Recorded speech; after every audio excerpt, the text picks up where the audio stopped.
เอาเถาจะฟ้าอย่างไปแต่เศร้าไปงานไปการตัวการงานเฮ็ดหลายแล้วก็เศร้าแดเดี๋ยวจะเจ็บจะเป็นหันก็จะฟ้าไปซอกเงินมาให้ลูกถึงยังกินหันละ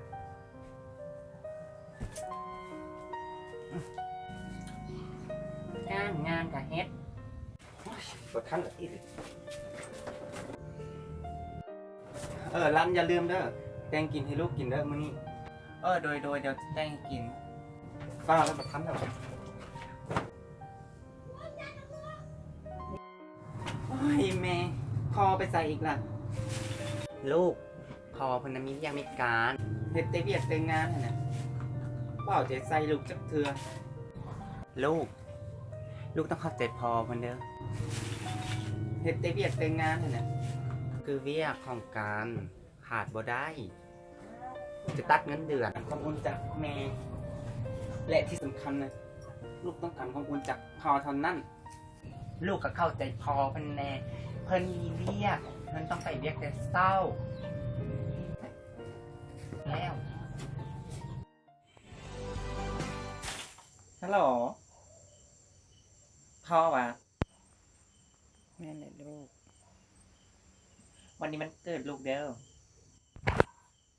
พ่อเขาแต่พ่อจะไปบ่ได้พ่อมีเวียกมีโครงการบ่ต้องมาก็ได้เป็นแบบนี้ทุกเทื่อเลยเอาไว้ปีหน้าแล้วค่อยเฮ็ดเนาะลูกเนาะแม่ก็บอกแล้วได้ลูกว่าพอพันคาเวียกปีหน้าแล้วค่อยเฮ็ดก็ได้ก็ต้องเข้าข้างไอ้พอเลยแม่เตือนด้วยความหวังดีดิลูกแม่บ่ได้เข้าข้างไผและอีกอย่างหนึ่งอ่ะพอเพิ่นก็เข้าการแล้วลูกก็เอาใจพอเพิ่นแน่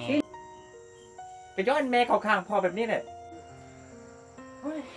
ลูกทั้งคนวันเกิดแต่แท้พอยังบ่มา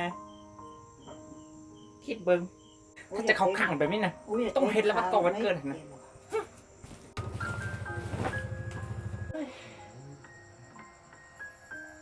โอ้ได้ใจตัวเองนะลูกเนี่ย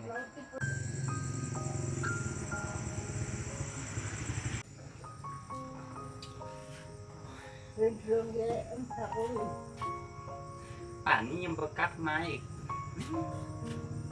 มอง2 โมงมันจะพูดทุนช่วงยังไง2 โมงยังประกัดมาอีก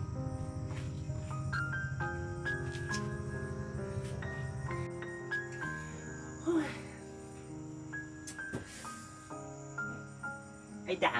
เนาะ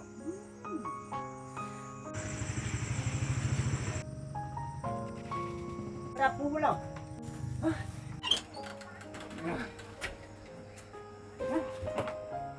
อ้ายเป็นจังเนี่ยเ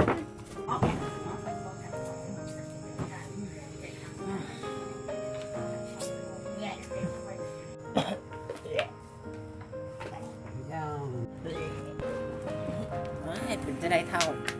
เป็นจะได้ไหวปะ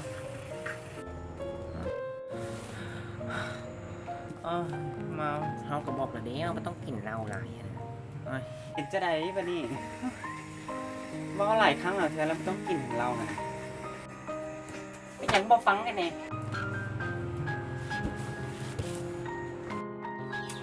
อันนี้บอกว่าเห็ดเรียกนะลูก